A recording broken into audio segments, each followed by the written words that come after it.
ഓണക്കോടി എടുക്കുന്ന രണ്ടാമത്തെ ദിവസമായിരുന്നു കേട്ടോ ഇന്ന്. അപ്പോൾ ആദ്യം തന്നെ അമ്മയുടെ മരുന്ന് മേടിക്കാനായിട്ടോ ഞങ്ങൾ പോയത്. അവിടുന്ന് ഞങ്ങൾ പിന്നെ ഫോറം മാൾ, എടപ്പാളിലുള്ള ഫോറം മാളിലാണ് അവിടെ പോയത്. അവിടെ യു സ്റ്റൈൽ കയറി നല്ല നല്ല കളക്ഷൻസ് അവിടെ ഉണ്ടായിരുന്നത്. നമുക്ക് ഏത് കണ്ടാലും ഇഷ്ടപ്പെട്ട് പോകുന്ന ഡ്രസ്സുകളായിരുന്നു അവിടെ. വെസ്റ്റേൺ ടൈപ്പിലായിരുന്നു കേട്ടോ കൂടുതൽ. നമുക്കൊരു വെറൈറ്റി തോന്നുന്ന കുറേ ഡ്രസ്സുകൾ അവിടെ ഉണ്ടായിരുന്നു കേട്ടോ. അതിനിടയിൽ ഞാൻ ഈ ഒരു ഡ്രസ്സ് പോയി തപ്പി എടുത്ത് വന്നിട്ടുണ്ട്.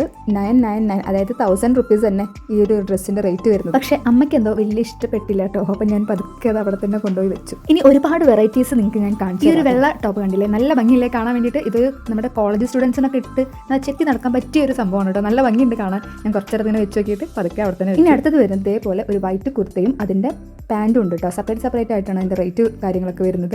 നല്ല ഭംഗിയുണ്ട്. ഈ ഒരു ഫോട്ടോയിൽ അല്ലെങ്കിൽ വീഡിയോയിൽ കാണുന്നേക്കാളും ഭംഗി അതിനുണ്ട് കേട്ടോ. നല്ല ക്വാളിറ്റി ഉണ്ട്, നല്ല വിലയുണ്ട് കേട്ടോ. ആ വിലയൊക്കെ അനുസരിച്ചുള്ള ക്വാളിറ്റി ആണ് കേട്ടോ. നേരത്തെ കണ്ട ആ വൈറ്റിൻ്റെ കളർ ചേഞ്ച് ആണ് കേട്ടോ. ഇതിനുണ്ട് കേട്ടോ സെപ്പറേറ്റ് പാൻറ്റ്. നല്ല ഭംഗിയുണ്ട് കാണാൻ വേണ്ടിയിട്ട്. നേരിട്ട് കാണാൻ നല്ല ഭംഗിയുണ്ട്. അടുത്തത് വരുന്നത് വേറൊരു ടോപ്പാണ്. നല്ല ഭംഗിയുണ്ട്. നല്ല എന്താ പറയുക, നല്ല മെറ്റീരിയലാണ് കേട്ടോ. നല്ല ക്വാളിറ്റി മെറ്റീരിയലാണ്. 1500 രൂപയാണ് ഈ ഒരു മെറ്റീരിയലിൻ്റെ വില, അല്ലെങ്കിൽ ഈ ഒരു ഡ്രസ്സിൻ്റെ വില.